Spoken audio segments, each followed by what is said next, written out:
Hi friend, तो स्वागत है आपका एक नई वीडियो में। तो आज हम आपको कक्षा 12 हिंदी में एक दूसरा चैप्टर स्टार्ट करवाने वाले हैं। जैसे कि हमने आपको एक चैप्टर का हमने अनुवाद भी बता दिया था और संदर्भ भी बता दिया था, और उस चैप्टर का नाम था आत्मज्ञ एवं शरबत। देखो, आपको अगर हिंदी में जो संस्कृत हमारा पोर्शन होता है, मतलब भाग होता है, उसमें से अगर हमें पूरे में से पूरे नंबर चाहिए, मतलब 7 नंबर हमें चाहिए, तो हमें सिर्फ और सिर्फ 3 ही चैप्टर पर ध्यान देना है। देखो, पहला चैप्टर तो आत्मज्ञ एवं सर्वज्ञ है, जो कि हमने आपको बता दिया है, और दूसरा चैप्टर है संस्कृत भाषाएं महत्तम, जो कि हम आपको आज बताएंगे। और फिर एक चैप्टर और रह जाएगा हमारा, उसका नाम है जातक कथा। अगर आपने ये जो 3 चैप्टर हैं, तीनों चैप्टर पूरे के पूरे कंप्लीट कर लिए, तो आपके 7 नंबर क्लियर हो जाएंगे। और आप जो मैं आपको 3 वीडियो दूंगी, मतलब आप ये सोचो कि पेपर के लिए एक एक नंबर हमारे लिए कितना इम्पोर्टेंट है। अगर आपने 3 वीडियो देख ली और 7 नंबर क्लियर हो गए, तो कौन सी बड़ी बात है। आप देखो उसे और अच्छे से अपनी तैयारी करो, क्योंकि हमारे पेपर ज्यादातर नजदीक आ ही रहे हैं, मतलब दिन बढ़ नहीं रहे हैं, घट ही रहे हैं, इसलिए हमें मन लगाकर पढ़ना है। तो चलिए अब हम अपनी वीडियो को स्टार्ट करते हैं। हमारे चैप्टर का नाम है, जो कि आपको दिख रहा होगा, यहाँ पर लिखा है संस्कृत भाषाएं महत्तम। ये जो चैप्टर है, इससे आपके मतलब दोनों ही इम्पोर्टेंट है। मतलब मैं आपको जो पढ़ा रही हूँ वो सारा इम्पोर्टेंट है। मैंने सिर्फ आपको 3 ही चैप्टर बताए हैं। पहला है आत्मज्ञ एवं सर्वज्ञ, दूसरा है संस्कृत भाषाएं महत्तम, और तीसरा है जातक कथा। आपको सिर्फ और सिर्फ जो 3 चैप्टर हैं, आपको 3 ही चैप्टर के बारे में पढ़ना है, उन्हें अच्छे से याद करना है। उन्हीं में से ही आपके संस्कृत में जो अनुवाद पूछा जाता है 7 नंबर का, वो आएगा। तो चलिए अब हम अपनी क्लास को स्टार्ट करते हैं। यहाँ पर हमने इसके अर्थ में क्या लिखा है, इससे पहले आप ये समझो, इसमें जो क्वेश्चन बैंक है ना, मैंने आपको आज इसमें कॉपी पर लिख कर बताया, क्योंकि मैंने कल आपको क्वेश्चन बैंक में से बताया था, तो शायद आपकी समझ में कम आया होगा, इसलिए मैंने इसमें मेन पॉइंट है उन्हें ही छांट कर लिखा है। तो यहाँ पर देखो, आपको इस चैप्टर की पहचान तो आराम से हो जाएगी। ये देखो, भारत देश आ जाए या संस्कृत आ जाए, भाषा आ जाए, उससे संबंधित कोई सा भी शब्द आ जाए, तो आप उसे आराम से समझ सकते हो। ये देखो, अगर शुरू में धनोड्यम आ जाए, भारत देश आ जाए, यत्र समुल्लसति, यहाँ पर है जनमान सपावनी, ये आ जाए आपके पेपर में शब्द, तो आप ये समझ जाना कि ये हमारे चैप्टर संस्कृत भाषाएं महत्तम से लिया गया है। अब आगे देखो, इसमें फिर लिखा है यमे भाषा, यहाँ पर आ गया ना, आ गया भाषा, आ गया संस्कृत नामनापि लोके प्रथिता अस्ति, ये हमारे संस्कृत पाठ से लिया गया है। अब यहाँ पर देखो, ये जो पूरा पैराग्राफ है, मैं आपको इसका डायरेक्ट अर्थ ही बताऊंगी, फिर आपको अर्थ ही याद करना है, क्योंकि आपको ये थोड़े याद करना है, ये तो आपके पेपर में आएगा। आपको सिर्फ और सिर्फ इसका अर्थ ही लिखना है। आपसे पूछ सकता है, ये देखो यहाँ पर इसने प्रसंग में लिखा है धन्योड्यम भारत देश, वो शुरू का था। फिर लास्ट में लिखा है लिखितानी संति, इसने पूछा वहां से लेकर यहाँ तक जो लिखितानी संति है, यहाँ तक का अर्थ बताओ। फिर अगले में लिखा है धनोड्य भारत देशा, फिर लिखा है स्वास्थ्य विद्धि। यहाँ पर देखो, जहाँ कहीं भी स्वास्थ्य विद्धि है ना, वहीं तक ही ये है स्वास्थ्य विद्धि, यहाँ तक ही इसका अर्थ लिखना है। आपको वहां पर अंडरलाइन करके बता देंगे कि आपको कहाँ तक लिखना है। तो चलिए अब हम अपनी क्लास को स्टार्ट करते हैं।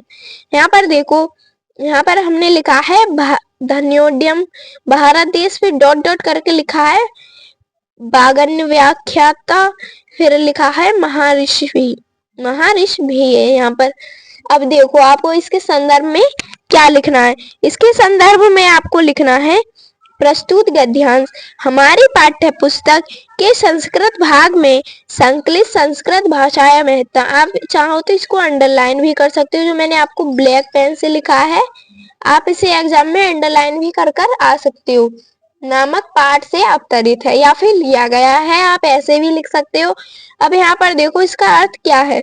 इसके अर्थ में लिखा है यह भारत देश धन्य है, जो भारत देश धन्य है, जहाँ पर क्या बोली जाती है, संस्कृत भाषा।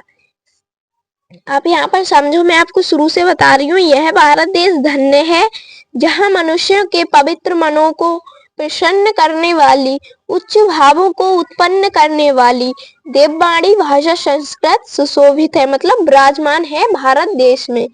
फिर है, वर्तमान में विद्यमान समस्त साहित्यों में इसका साहित्य सर्वश्रेष्ठ है। फिर लिखा है, यही भाषा संसार में संस्कृत के नाम से भी प्रसिद्ध है। फिर है, हमारे रामायण, महाभारत आदि ऐतिहासिक ग्रंथ और चारों वेद और क्या है, उपनिषद। फिर लिखा है, 18 पुराण तथा अन्य महाकाव्य नाटक आदि इसी भाषा में लिखे गए हैं। किस भाषा में लिखे गए हैं? संस्कृत भाषा में लिखे गए हैं। फिर लिखा है, भाषा विज्ञानी, मतलब जो भाषा की खोज करते हैं उनको भाषा विज्ञानी कहते हैं। यहाँ पर लिखा है, भाषा विज्ञानियों ने इसी भाषा को, क्या है, इसी, जो कौन सी भाषा है? संस्कृत भाषा को सारी आर्य भाषाओं, मतलब सभी आर्य भाषाओं की क्या माना है? जननी माना है। जो आर्य लोग थे उनकी भाषाएं थी, उनकी क्या माना है? जननी। फिर लिखा है, संस्कृत का गौरव उनमें अनेक प्रकार का ज्ञान होना तथा उसकी श्रेष्ठता किसी की दृष्टि से छुपी नहीं है। मतलब जो उसकी महानता है, जो उसके सुंदर काव्य है, सुंदर वचन है संस्कृत के, वो किसी की भी नजर से छुपी नहीं है। उसको सभी ही लोगों ने पढ़ा है और देखा है। अब यहाँ पर देखो, नहीं है फिलहाल, संस्कृत के गौरव को, जो संस्कृत का गौरव है उसको ध्यान में रखकर आर्य श्रेष्ठ दांडी, मतलब ये एक कवि थे या फिर आप लेखक भी मान सकते हो। यहाँ पर लिखा है, ध्यान में रखकर आर्य श्रेष्ठ दांडी ने ठीक कहा है। जो संस्कृत है, जो संस्कृत हमारी भाषा है, उसको कहा है यह भाषा महर्षियों की दिव्यवाणी है। मतलब दिव्यवाणी, आप देखो जो पहले जो देवता लोग थे वो संस्कृत में ही बोलते थे। मतलब ये हमने सुना तो नहीं है कि उन्होंने संस्कृत में ही बोला है, लेकिन जो किताबों में लिखा हुआ है उसके आधार पर जो पहले के देव थे, भगवान थे, वो क्या बोलते थे? संस्कृत बोलते थे। इसीलिए हमने इसी भाषा को क्या कर दिया है? दिव्य वाणी, मतलब देवताओं की भाषा। दिव्य वाणी का यहाँ पर अर्थ है देवताओं की भाषा। किसने कहा है? संस्कृत को। और इनको महर्षियों की दिव्यवाणी भी कहा गया है, क्यों? जो महर्षि होते, संत महात्मा होते हैं, वो भी ऐसी ही भाषा बोलते हैं। अब अगला देखो, अगला है हमारा संस्कृतस्य साहित्यम गिरिवाण भारती इति। अब यहाँ पर मैं आपको क्वेश्चन बैंक में भी दिखा रही हूँ। यहाँ पर हमारा दूसरा है, ये देखो पहले वाला, ये जो मैंने आपको बताया, ये देखो कितने में आया हुआ है? 2015 में, 17 में, 21 में, 22 में, फिर 19 में, 13 में, फिर 19 में, 23 में, फिर आया 2023 में। ये देखो कितनी बार आया। मतलब इसका मतलब आप जानते ही होंगे कि ये कितना इम्पोर्टेंट है, तो आप इसे बिल्कुल भी इग्नोर मत करना। अब यहाँ पर हम दूसरा देखते हैं। हमारा दूसरा इसका पैराग्राफ है, संस्कृतस्य साहित्यम सरस। इसका मतलब संस्कृत साहित्य सरस है। जो संस्कृत का साहित्य है वो सरस है। फिर लिखा है, व्याकरणम सुनिश्चितम, मतलब और उसका व्याकरण सुनिश्चित है। फिर है, तस्य गधे पधे च लालित्यम। क्या है? लालित्यम। ये थोड़ा वैसा होता है ना, तो हम समझ नहीं पाते। फिर है, लालित्यम के बाद है भाव बोध सामर्थ्यम।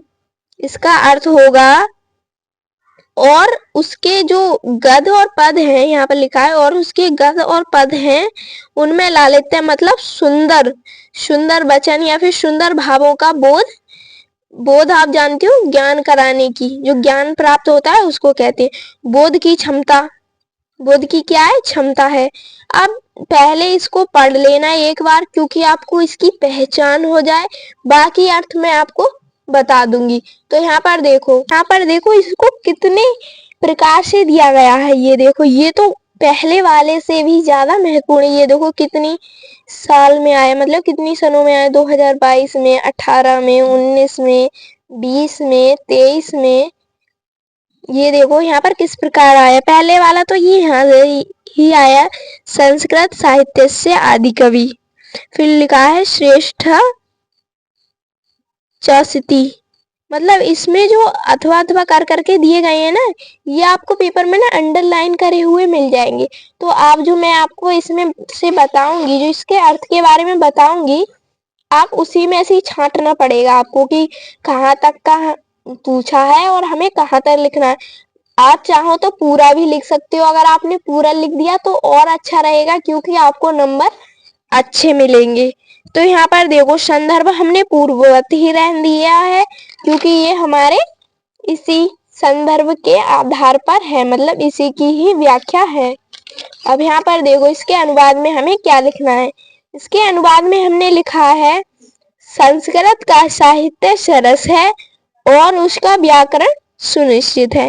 फिर लिखा है उसके गद्य और पद में सौंदर्य भाव का बोध, जो उसके गद्य है और पद है जो उनमें क्या है, सौंदर्य भाव, सुंदरता है, भाव है, मतलब भाव तो आप जानते होगी भाव क्या होता है। मतलब किसी चीज को भी सुनकर, जैसे कि अगर हमने एक मूवी देखी, मतलब वैसी मूवी देखी जो कि सैड, मतलब करुणा वाली, मतलब दुख उत्पन्न करने वाली, तो जो उत्पन्न होता है हमारे अंदर, जो हमें बुरा लगता है उसको ही हम भाव कहते हैं। अगर हमें अच्छा लगेगा तो वो अच्छा भाव होगा, उसको कहते हैं। फिर लिखा है आगे देखते हैं अब हम, भाव का बोध की क्षमता और अद्वितीय कर्ण मधुरता, जो कान होते हैं, यहाँ पर कर्ण का मतलब समझना कानों की मधुरता, जो कानों को सुंदर लगने वाली बात किसमें है, संस्कृत भाषा में है। फिर है अधिक क्या, चरित्र निर्माण की जैसी उत्तम प्रेरणा संस्कृत साहित्य देता है। जो चरित्र निर्माण है उसके जैसी क्या है, ये बड़ी प्रेरणा है, मतलब उत्तम प्रेरणा है, वो क्या देता है, संस्कृत साहित्य देता है। वैसी प्रेरणा अन्य कोई साहित्य नहीं देगा, मतलब और भी साहित्य हैं वो साहित्य नहीं देते हैं ऐसी प्रेरणा। फिर है मूलभूत मानवीय गुणों का जैसा विवेचन संस्कृत साहित्य में मिलता है वैसा अन्य कहीं नहीं मिलता है। जैसे कि जो मानव लोग हैं उनके गुणों का विवेचन, मतलब उनके गुणों का विस्तार, कि उनमें क्या क्या गुण होने चाहिए, वो किस में मिलता है, संस्कृत में मिलता है, और वैसा और कोई से भी साहित्य में नहीं मिलता है।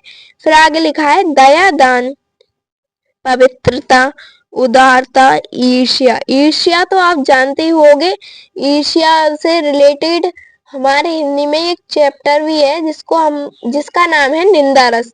निंदा मतलब निंदा और ईर्ष्या, इसका अर्थ होगा किसी की बुराई करना, लेकिन इसमें क्या है, ईर्ष्या रहित, मतलब किसी के बारे में बुरा नहीं सोचना होना, मतलब किसी के बारे में बुरा नहीं सोचना। ये भी इसमें किसमें है, ये संस्कृत साहित्य में। फिर है क्षमा तथा अन्याय अनेक गुण इसके साहित्य में अध्ययन एवं मनन के मनुष्य में उत्पन्न होते हैं। मनन से किसमें होते हैं, मनुष्य में उत्पन्न होते हैं ये सारे जो गुण हैं वो। अब यहाँ पर देखो किसी भी चीज का अगर हम ज्यादा प्रैक्टिस करें, ज्यादा पढ़ें, मतलब ज्यादा हम अच्छे विचार रखें, तो हमारे अंदर वो गुण अपने आप ही उत्पन्न हो जाते हैं। अब आगे देखो, ये तो हमारे कहाँ तक का अनुवाद था, ये मैंने आपको बताया है, ये है हमारे, मैं आपको इसमें बता रही हूँ क्वेश्चन बैंक में, ये हमारे सज्जयंते तक का अनुवाद जो मैंने आपको अभी बताया है। अब हम यहाँ से स्टार्ट करेंगे, यहाँ से करेंगे संस्कृत साहित्य से आदि कवि। ये देखो यहाँ पर भी लिखा है ये है। अब देखो इसका अर्थ होगा हमारे संस्कृत साहित्य में आदि कवि वाल्मीकि महर्षि, वेद व्यास, कवि कुलगुरु कालिदास, भास भारवी, भवभूति आदि अन्य महाकवि अपने श्रेष्ठ ग्रंथों द्वारा आज भी क्या है, जो पाठक लोग होते हैं, आप इन्हें समझ सकते हो क्या मतलब होता है, पाठकों के मन में विराजमान, मतलब पाठक जो लोग होते हैं, मतलब कुछ उनको मानने वाले जो लोग होते हैं वो संस्कृत को पढ़ते हैं तो उन्हें अच्छा लगता है, तो वो उनके मन में क्या होता है, याद करते हैं, वो अपने मन ही मन में उन्हें याद करते हैं, तो उसका मतलब होगा पाठकों के मन में विराजते हैं। फिर है यह भाषा हमारे लिए माता के समान आदरणीय है, मतलब इस भाषा का हमें माता के समान आदर करना चाहिए और पूजन करना चाहिए। और यहाँ पर लिखा है पूजनीय है। फिर लिखा है क्योंकि भारत माता की स्वतंत्रता, गौरव, अखंडता एवं सांस्कृतिक एकता संस्कृत के द्वारा है सुरक्षित रह सकती है। किसके द्वारा? जो एकता है, अखंडता, वो किसके द्वारा सुरक्षित रह सकती है? संस्कृत के ही द्वारा सुरक्षित रह सकती है। फिर लिखा है यह भाषा सभी भाषाओं में श्रेष्ठ और सर्वाधिक प्राचीन, मतलब ये बहुत ही प्राचीन है, मतलब पुरानी भाषा है। और क्या है? श्रेष्ठ मतलब महान भी है। लिखा है इसलिए यह ठीक ही कहा गया है सब भाषाओं में संस्कृत, जो देववाणी संस्कृत भाषा है, वो क्या है? मुख्य है, मेन भाषा है, मधुर है और दिव्य है। जो पहले के लोग थे, मतलब आप जान सकते हो, जैसे कि जो गांधी जी थे, उनके जमाने के लोग थे, वो पहले संस्कृत ही बोलते होंगे, मतलब पहले ज्यादातर संस्कृत पर ही फोकस दिया जाता था, क्योंकि ये हमारी दिव्य वाणी है, मतलब मातृभाषा ये हमारी संस्कृत है इसलिए। तो उम्मीद है आपको यहाँ तक समझ में आ गया होगा और ये आपके पेपर में 7 नंबर में आता है। तो उम्मीद है आपको वीडियो समझ में आ गई होगी, जिसमें कि हमने आपको एक चैप्टर है संस्कृत भाषा में, तो उसके दोनों ही अर्थ बता दिए। देखो ये चैप्टर मतलब ज्यादा कठिन नहीं है। देखो हिंदी हमारा पूरा सब्जेक्ट हिंदी, अगर उसको हम चाहें तो वो कठिन भी बना सकते हैं, अगर चाहें तो इजी भी बना सकते हैं। देखो अगर हम उसे 3 से 4 बार रिवाइज करेंगे और लिखेंगे एक बार, तो वो हमारे लिए बहुत ही आसान हो जाएगा। देखो जो हिंदी सब्जेक्ट होता है वो ज्यादातर स्कोरिंग होता है, मतलब उससे ज्यादातर नंबर बढ़ते हैं, मतलब आपका स्कोर बढ़ता है। और जो अदर सब्जेक्ट होते हैं जैसे कि फिजिक्स हो गया, केमिस्ट्री हो गई और बायोलॉजी हो गई और इंग्लिश भी मान लो, क्योंकि ये जो सब्जेक्ट है इसमें ज्यादातर केमिस्ट्री में रिएक्शंस आती हैं, इंग्लिश में ज्यादातर वाक्य आते हैं, जो कि बच्चे कभी प्रयोग भूल भी जाते हैं कि इसमें किसका प्रयोग है, याद नहीं आ रहा है, तो उस वजह से नंबर कट जाते हैं। लेकिन जो हिंदी सब्जेक्ट है, अगर हम इसमें ज्यादातर लिखें, मतलब ये नहीं है कि कहीं का उठाकर कहीं भी लिख दें, मतलब हिंदी का ही होना चाहिए। जैसे कि हमने संस्कृत भाषा के बारे में बताया, पढ़ाया, मतलब अगर आपको उसके बारे में पता है तो आप कुछ भी लिख सकते हो। मतलब जैसे कि मैंने 2 पैराग्राफ समझाए हैं, अगर आपको दूसरा वाला पैराग्राफ याद नहीं आ रहा है और पहला याद है, तो आप चाहो तो दूसरे वाले पैराग्राफ में पहला लिख सकते हो। तो आपको उसमें से कितने नंबर कटेंगे? 7 नंबर का आते, तो आपको 4 नंबर आराम से मिल जाएंगे, क्योंकि आपने लिखा तो उसी से ही रिलेटेड है, उसी में का ही लिखा है, तो आप उसे अच्छे से याद करना। वैसे तो मैंने आपको उसकी पहचान भी बता दी है कि आपको कैसे पहचानना है। और आप अब अगर हम अपने नंबर के बारे में देखें, मतलब हमारा कितना सिलेबस रह गया है, तो हमारा ज्यादा सिलेबस नहीं बचा है। आज हमने आपको दूसरी वीडियो दे दी है, कल हम आपको तीसरी वीडियो दे देंगे, मतलब तीसरे चैप्टर की। तो जो आपका जो है ना संस्कृत वाला पोर्शन खत्म हो जाएगा, मतलब बिल्कुल ही समाप्त हो जाएगा, क्योंकि 7 नंबर के ये कंप्लीट हो गए और बाकी जो श्लोक वगैरह है वो मैंने आपको करवा दिए। अगर आपने नहीं देखे हैं तो जाइए और मेरी पुरानी वीडियो को देखिए। लिए हमारे चैनल पर ऐसे ही बने रहे, जल्द से जल्द मैं आपकी प्रैक्टिस भी करवाऊंगी, ज्यादातर क्वेश्चन लाऊंगी, एमसीक्यू क्वेश्चन भी करवाऊंगी और पीवाईक्यू क्वेश्चन भी बताऊंगी, जैसे जिससे कि आपकी क्या हो, प्रैक्टिस हो और आपको पता चले कि किस प्रकार से क्वेश्चन पेपर में आते हैं। फिर उसके बाद हम अपनी केमिस्ट्री पर लगे रहेंगे। केमिस्ट्री भी ज्यादातर लगभग कवर ही कर लिए, सिर्फ और सिर्फ हमारे ऑर्गेनिक और एरोमेटिक बचा है। क्या बचा है? ऑर्गेनिक और एरोमेटिक। अगर हम उसे कवर कर लेंगे तो हमारे पूरे मतलब 2 सब्जेक्ट हैं, दोनों ही कवर हो जाएंगे और आपके नंबर अच्छे से आ जाएंगे। तो जब तक के लिए हमारे चैनल पर ऐसे ही बने रहिएगा और वीडियो को पूरा देखने के लिए थैंक यू।